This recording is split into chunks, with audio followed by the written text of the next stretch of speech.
Welcome, everyone, to the inaugural episode of the Sam Paiz podcast show.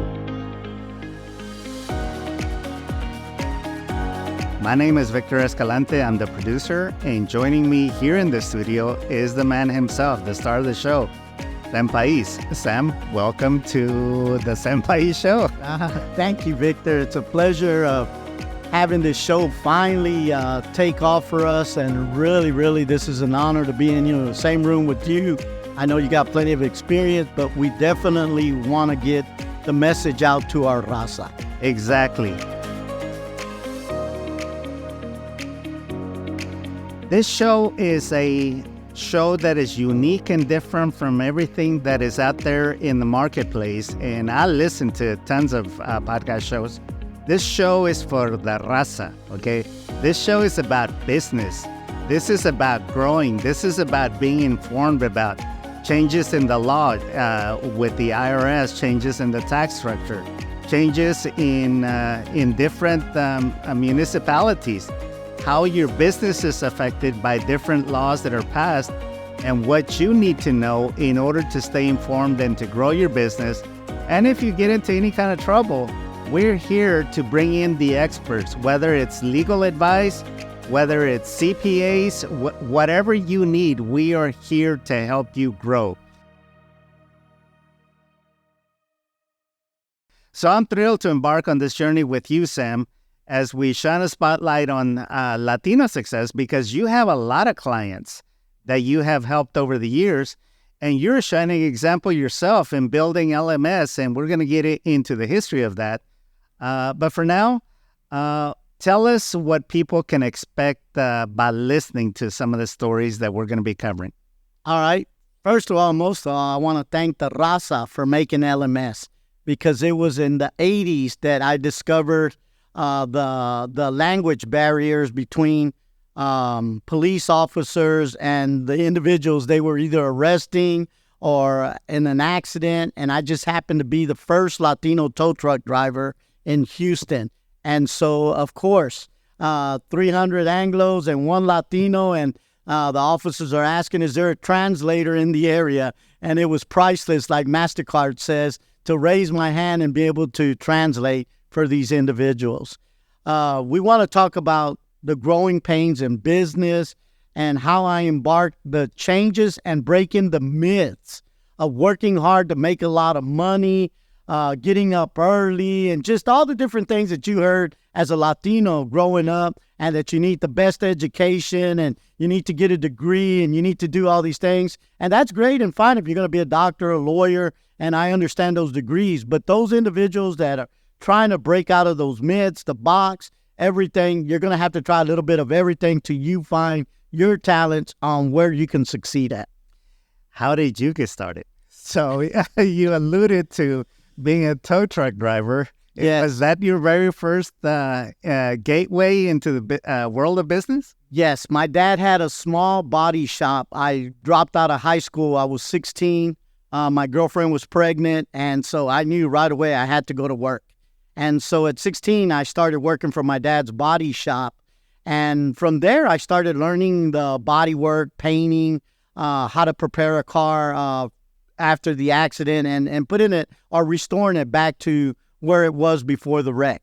And so my dad one day mentioned to me, man, mijo, if we had a tow truck, we could pick up the wrecks out there and bring in more work and everything. And of course, we had a small 30 by 40 building. And so I went out and got a body tow truck at 18 and started the tow truck business. And from there, it was history. We went from one tow truck to about 8 tow trucks in a year. And I mean, we just blew up in the body shop from all the wrecks and cars that we were storing at the storage lot.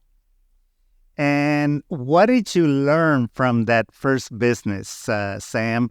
Because a lot of entrepreneurs think that you just dive into something and you grind and you hustle, and the rest is history. Now, in your case, you had pretty much instant success by exploding the business, but what did that first business teach you?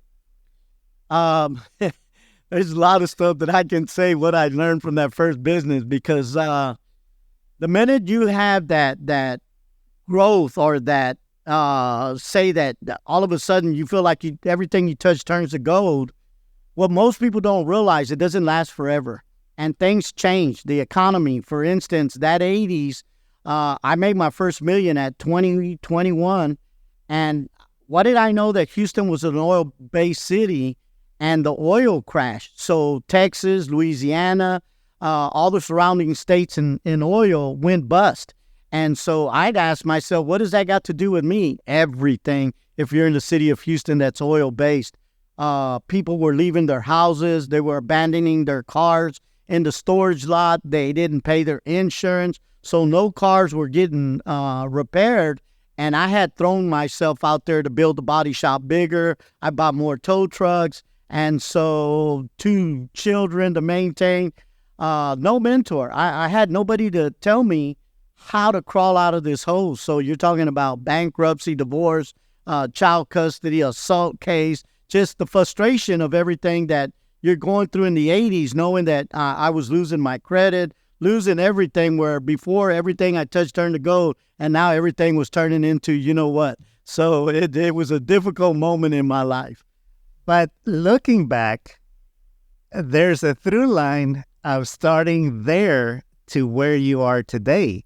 And this is what I find fascinating, that your listeners can learn from your mistakes, because they don't have to make the same mistakes themselves. I heard a very good quote yesterday that I think it's Benjamin Franklin that came up with this, is that you can leverage history. Think about it. Sure, you can learn from your mistakes, but it's better to learn from other people's mistakes. And that's what, by studying history and studying successful people as yourself, our listeners can learn to leverage history so that, again, they don't have to go through costly mistakes. Right. Oh my God. I just, looking at that and looking back at the timeline of the different businesses that I went into, of course, the tow truck business took off for me. The body shop took off, but then the oil crashed, and realizing that the body shop, tow truck, storage lot was all connected. I promised myself in the bankruptcy courts that I would never get caught in the same industry. So going through those 10 years of trying to crawl back up out of that $250,000 deficit, the number one thing is I didn't give up. I didn't quit on myself. Even though my credit was ruined, I had tow trucks repoed. We had close to getting the body shop foreclosed on. I lost my mom's house that I had refinanced and borrowed money to continue growing the business. I learned that you need mentors. You need people that have gone through some of those situations. But a lot of times, because we're embarrassed, we don't want to talk about our setbacks, our failures, or feeling like a failure. We don't want to talk about it. And I think that's the best time to start shouting, hey, I fell. I owe $250,000. I'm in bankruptcy court. How does anybody help me? How do I find the right mentor to teach me how to get out of this? And I think those are the best lessons in life. Looking back at it, it was the best thing that could happen to me. Exactly. You're listening to the Sam Paiz Show. We'll be right back.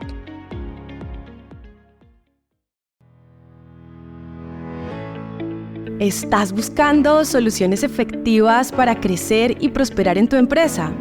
Entonces, LMS Solution es para ti. Con nuestra plataforma innovadora puedes crear, administrar y seguir el progreso de tus programas de capacitación en línea de manera eficiente y fácil, desde el reclutamiento hasta el desarrollo del personal. Ofrecemos una solución integral para tus necesidades de formación. Visita nuestra página web hoy mismo en lmsolutionsdx.com y comienza a optimizar el aprendizaje en tu empresa. Nuestra plataforma es como si tuvieras todo un equipo de personal, tecnología a tu alcance. Visítanos hoy.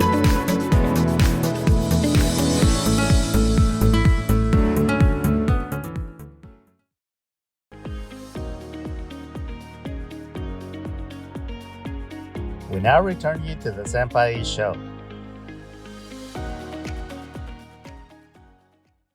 Because if you study the most successful people, whether it's Steve Jobs, whether it's Walt Disney, whether it's anybody else, even Berkshire Hathaway, I was listening that basically Warren Buffett, all he did is he leveraged other people's mistakes to be able to structure that particular company by the successes of other people. It's like he just created this composite, pretty much what you're doing, right, that you're getting ready to take off. So tell us where you are today, Sam.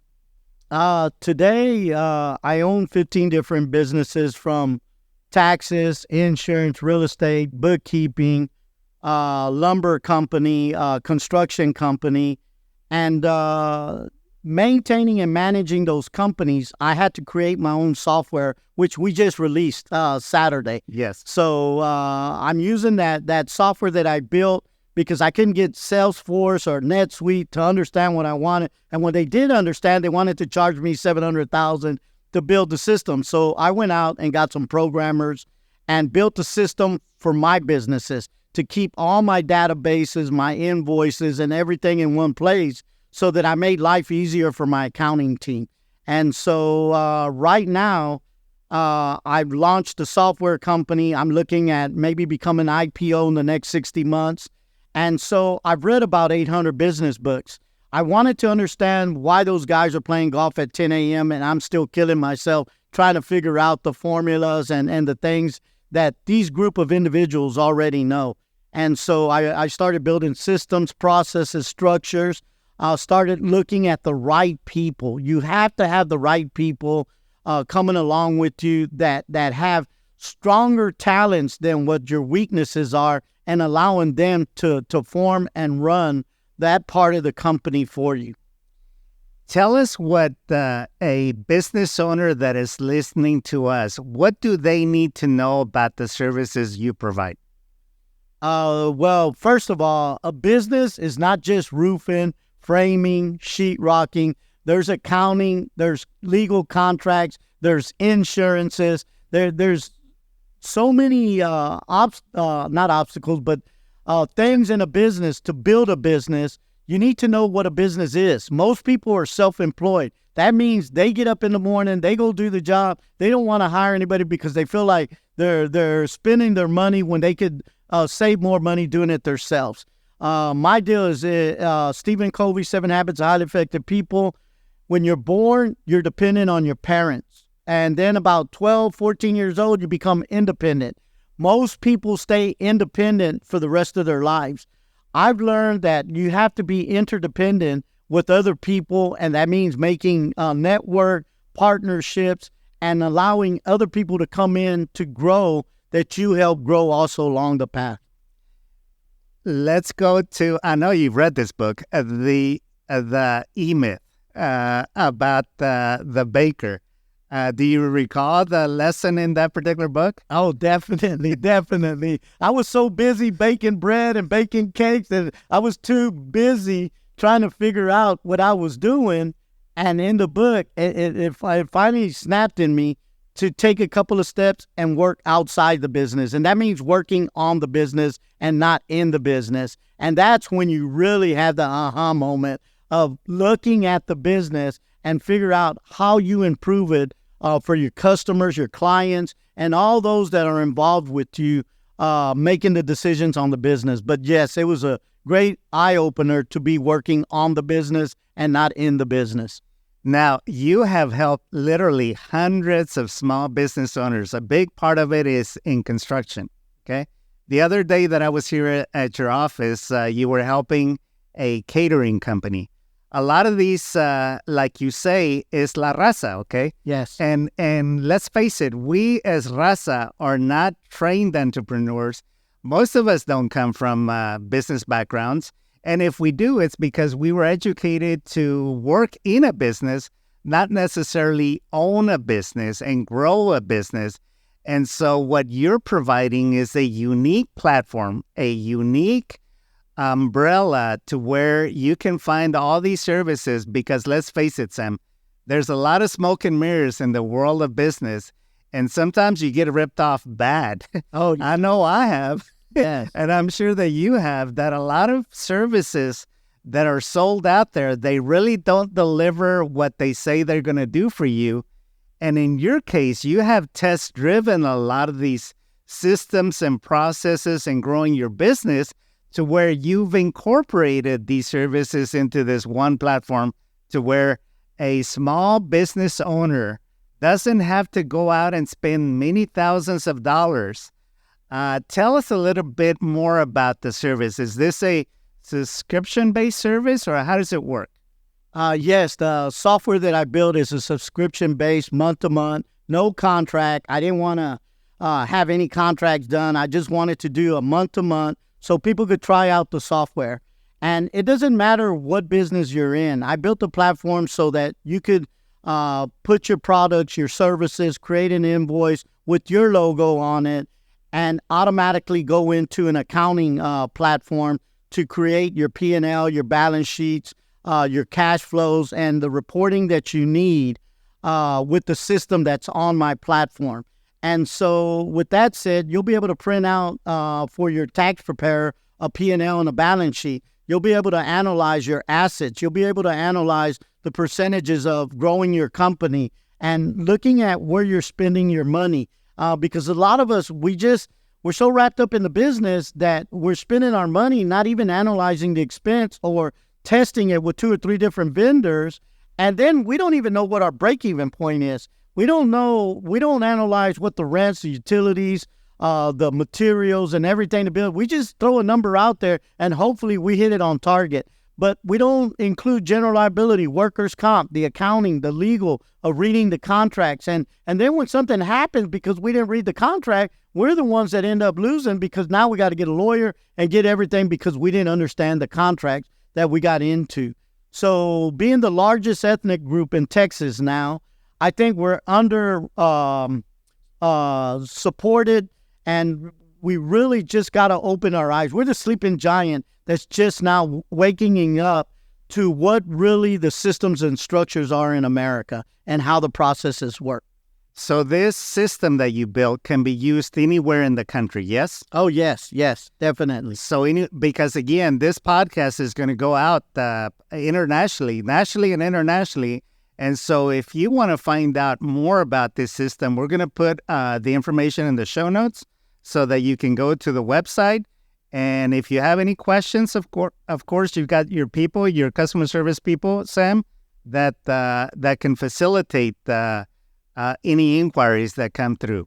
Yeah. Sam, any final words for our listeners on this inaugural show?